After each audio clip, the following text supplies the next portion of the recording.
Hello po sa inyong lahat. Gusto ko lang po sanang sabihin at ipaalam sa inyo na babalik na po ako ulit sa pagbablog.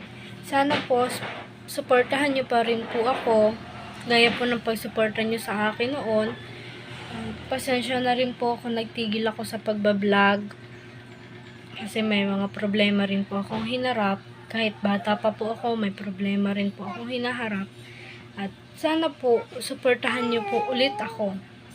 At maraming pong salamat sa Panginoon at sa inyong lahat, dahil kung hindi naman po dahil sa inyo, wala po kaming ganito ngayon.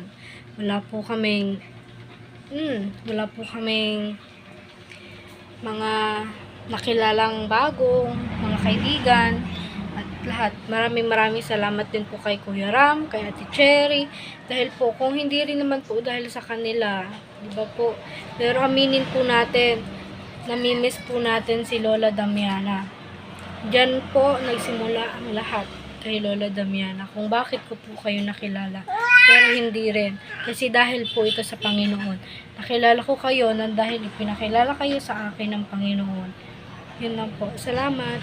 Sana po supportahan niyo po ako. Bye-bye.